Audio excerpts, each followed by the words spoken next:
Pistons fans, welcome to a supplemental edition of the Palace of Pistons podcast, part of the Believe Network. I'm your host, Mike Anguilano. Joining me from our offices, our home offices, our offices away from our offices, are Aaron Johnson and Jasper Apollonia. Fellas, we have one topic and one topic only to talk about, and that is, of course, the Pistons hiring a president of basketball operations mere hours after Aaron and I recorded the full edition of the podcast. So I wanted to talk to both of you about the big news, the Pistons hiring Trajan Langdon from the New Orleans Pelicans. Fellas, how are you doing today? I'm all discombobulated. It just figures that this would happen the one time we record the podcast a day earlier. Usually record on Thursday nights around like 6, and the news came out on Thursday night at about 5:45 that the Pistons were going to hire Langdon as the team's president of basketball operations. So it just figures that we ended up recording this week's podcast on a Wednesday instead, and I had just finished scheduling it out and editing and prepping it at like 3 o'clock, 4 o'clock on Thursday. That's how it goes the one time we record a day early, but that's all right because we're here for a special edition, a bonus episode. Jasper's here with us this time, and we're going to talk about something that is very, very big for the Detroit Pistons. Yeah, this is why I don't show up for the podcasts that don't matter. I only show up for the ones that do. And here I am, like you said, Mike, in my business attire, where I do most of my business, my girlfriend's bathroom. That's how important this is. We've been talking about the president of basketball operations search for what feels like months now, because it probably has been months. And with Trajan Langdon being the guy who's brought in, this is a new chapter in this era of Pistons basketball under Tom Gores. It's going to be really, really interesting to see what happens. This is a guy with a strong draft record who has worked under some of the better GMs in this league.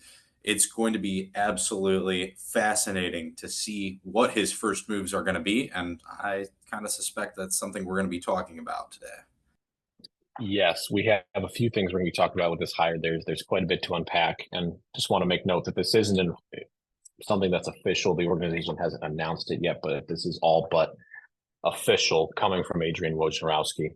But before we get into some of the discussion regarding Trajan Langdon, I do want to remind everybody that this episode of the podcast is sponsored by BetOnline, and BetOnline is your number one source for all your NBA and NHL playoff this season, every stat, every matchup, and live odds.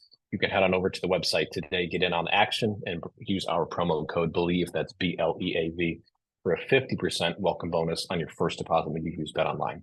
BetOnline, the game starts here.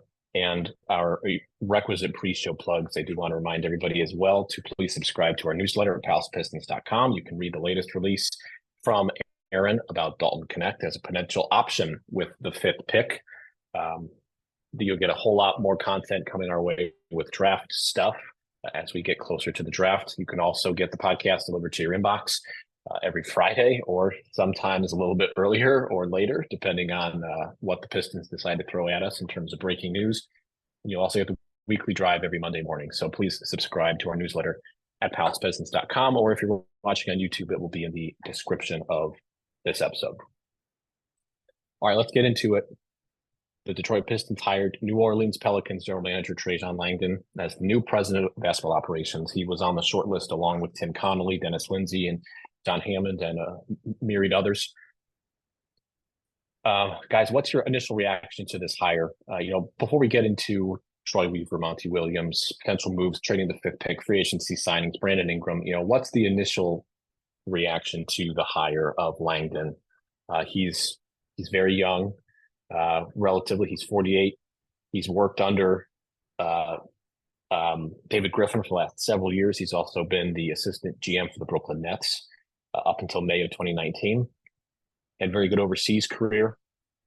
He did play 3 years for the Cleveland Cavaliers, but he is one of those rising star type of front office guys that is going to get a shot to redirect the Pistons from the doldrums of the NBA to something bigger and better. So Aaron, what was the initial reaction to the hire of Langdon?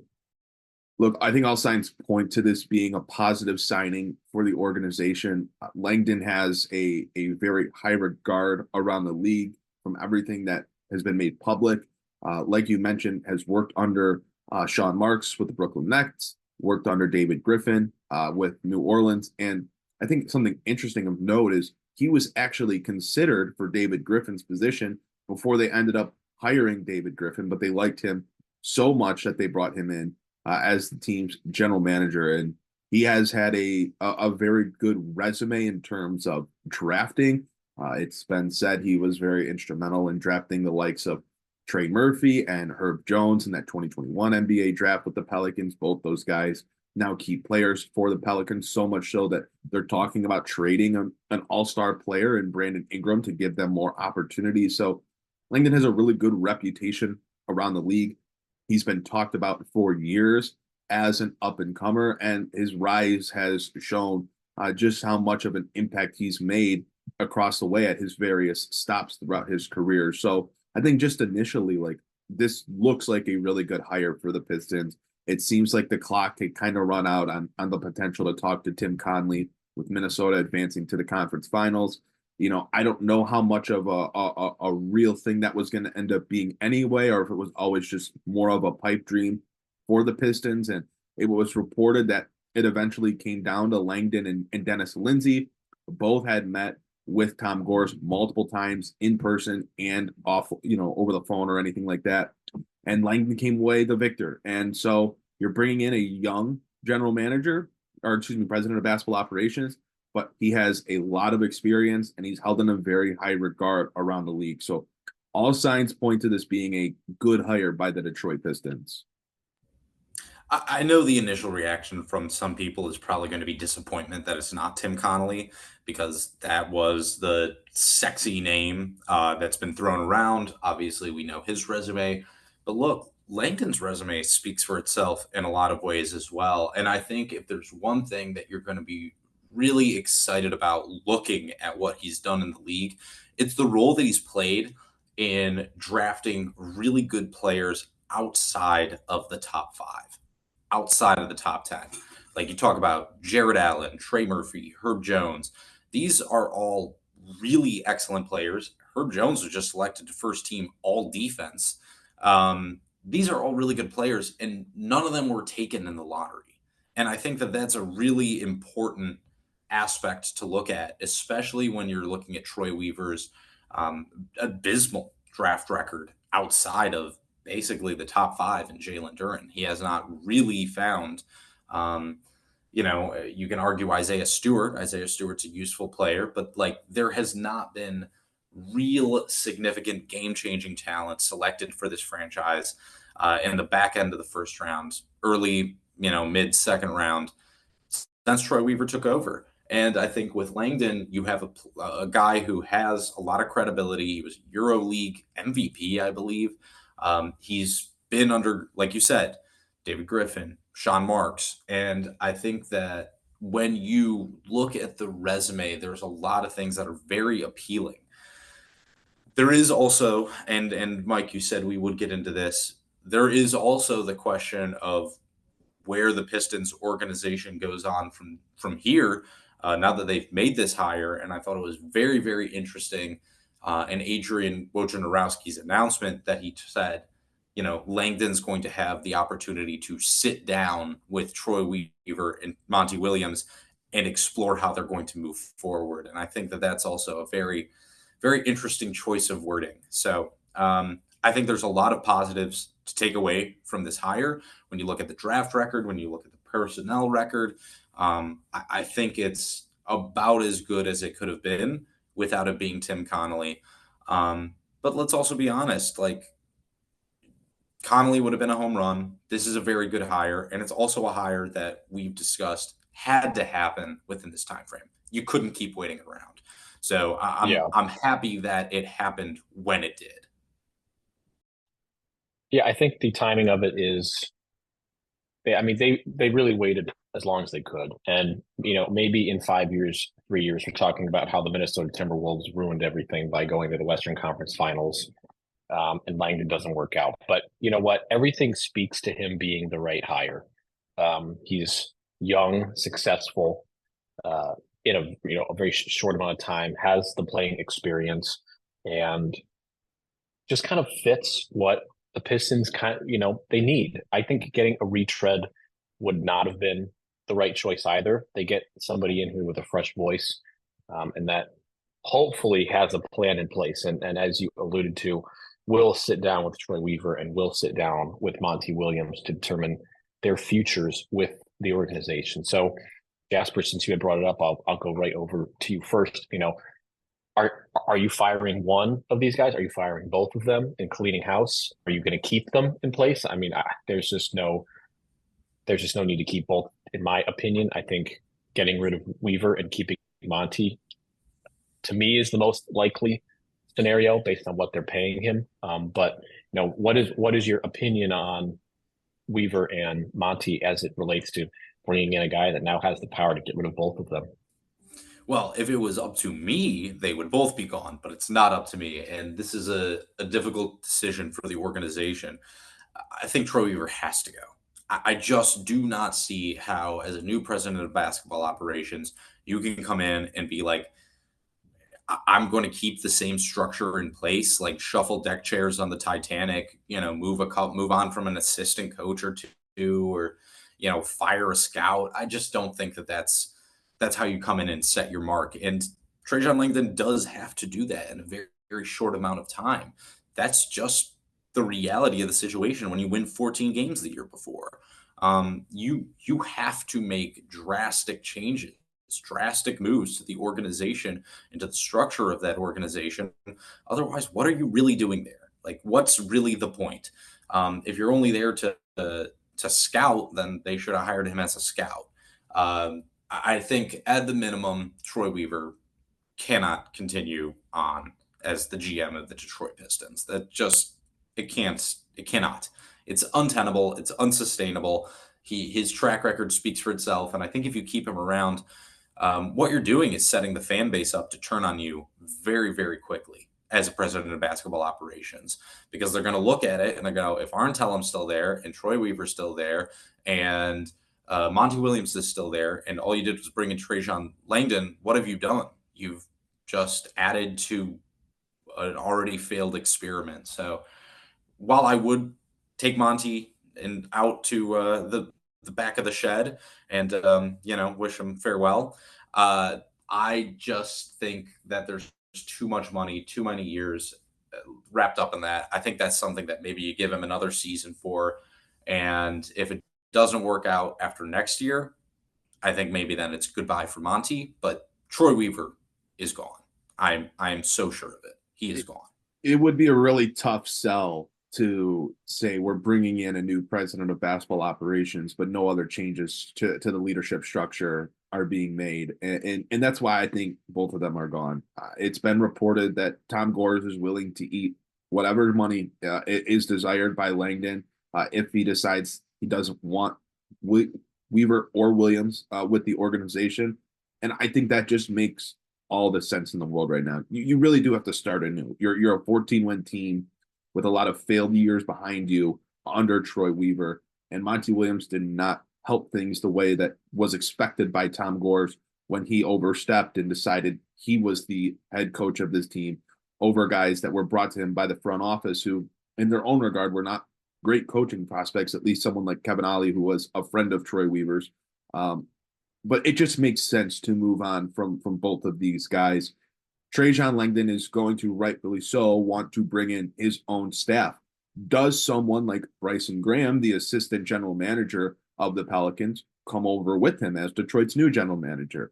I think there's also a world where he just steps into the Pelicans general manager slot. He's been with the organization for a very long time, dating back to the fact that he was on Monty Williams' staff when Williams was the coach in New Orleans. So the point being, Langdon is going to want to bring in his own staff members. And I think that makes all the sense in the world as the Pistons are rebuilding the rebuild, restoring the rebuild, however they're going to try to phrase it. Outside of like Cade Cunningham, they have to essentially tear this thing down to its core and try to restart this thing. I don't know who's safe on this roster. I would imagine Cade is safe. I would imagine Asar Thompson is pretty safe. After that, you look at these core guys. I don't think there's any reason why they need to be considered untouchable or anything like that. And Langdon's going to want to make those changes, I would imagine. And I think that starts with the leadership. It wouldn't be optimal to run it back with the same guys that were a part of just the worst historical season in franchise history. That's one thing we can get rid of, by the way. The restore thing. We're not doing the restore thing anymore. I think that's pretty dead. We've got to restore the restoration now. I mean, yeah, Restore Part 2, Electric Boogaloo. Can't wait for it. Like, oh my God.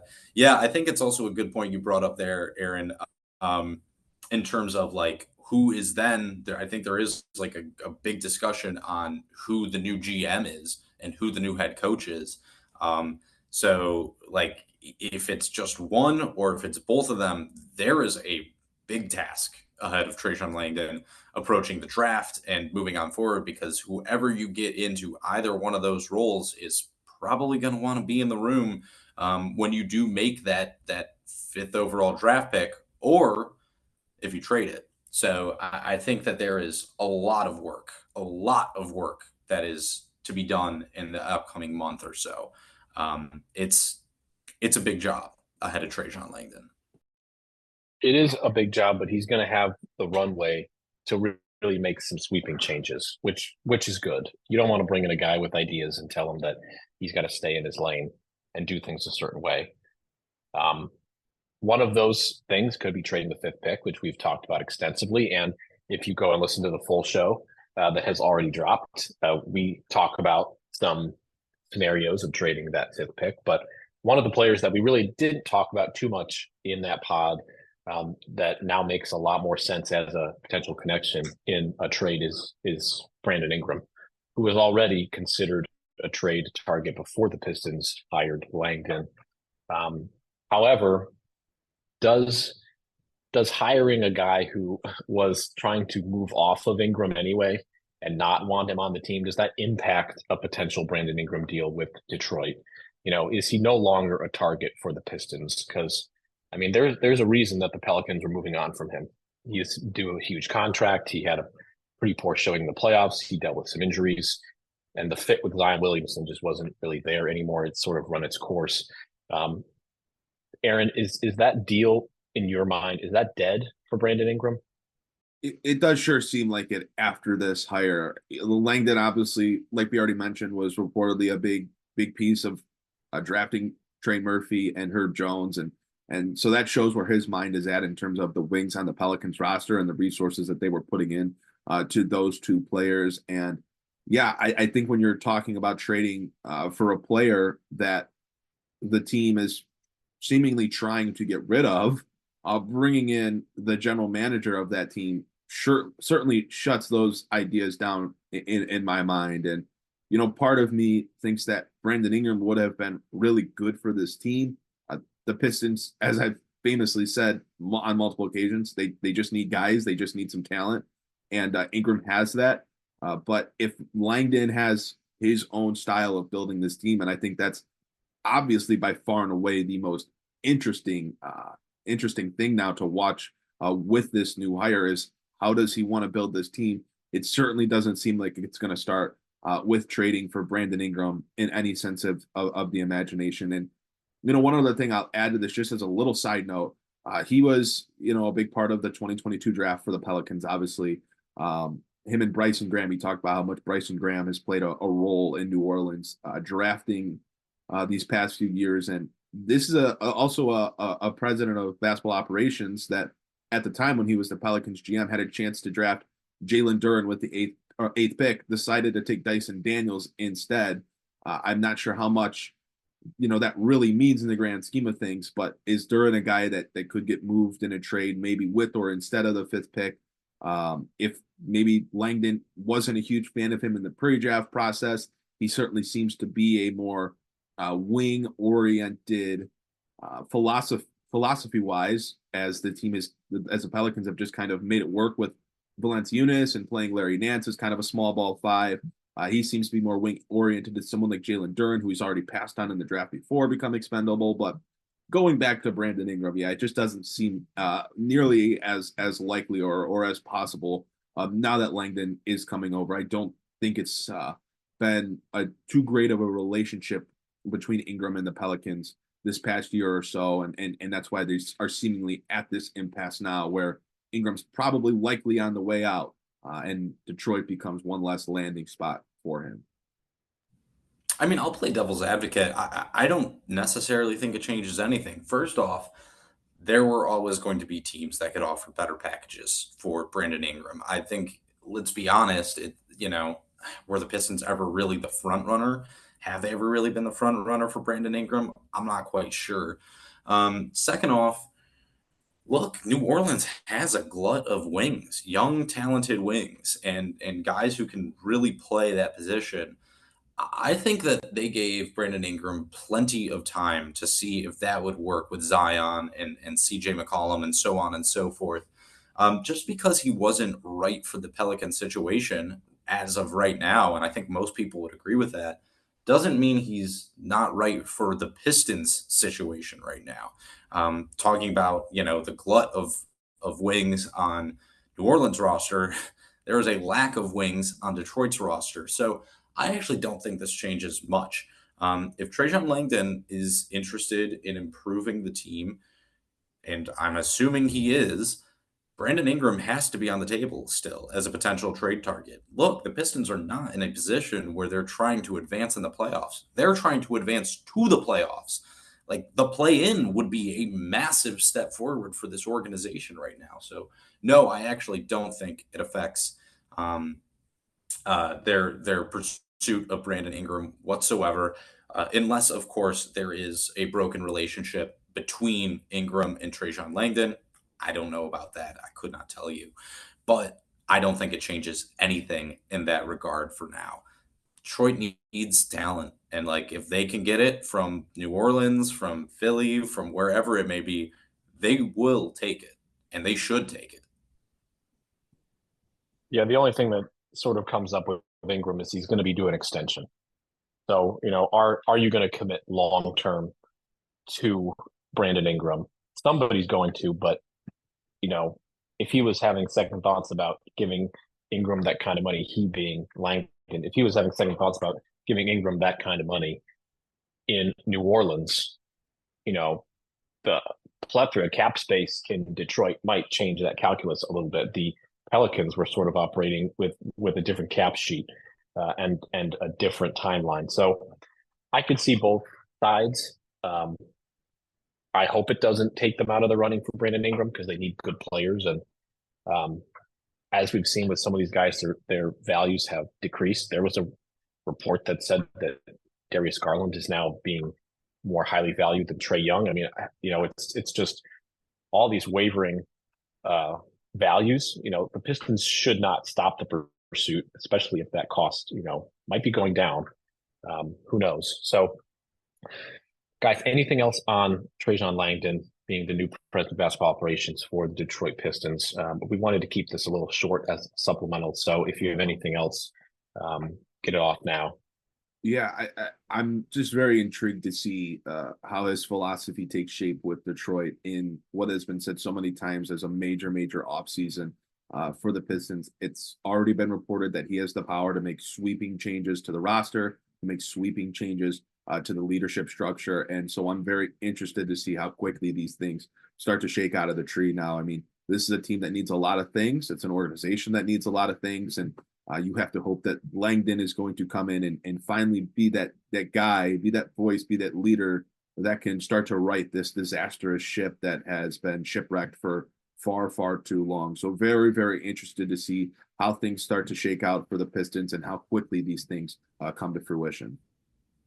Same. For me, it's not a matter of if Troy Weaver and or Monty Williams gets fired. It's a matter of when and who he's going to be replacing them with. And I think that that's going to tell you a lot about Trajan Langdon's philosophy moving forward. So his first couple moves have to be, I think, front office related. I'm fascinated, absolutely fascinated to see what he sees as the answer. Do you go after Bryson Graham from the Pelicans and really rip that organization to shreds? Or do you go in a different direction? It's going to be really interesting, and it's going to be absolutely pivotal with this upcoming season, because Cade Cunningham, extension eligible, got another top 5 pick. There's some big decisions coming down the pipe. It's going to be really fascinating to see how Trajan Langdon deals with them. It's definitely going to be fascinating, and we're going to be covering all of it. I'm so glad that we have more things to talk about than trading the 5th pick. This is a win for us content creators. We were starting to scrape the bottom of the Julius Randle barrel for trades.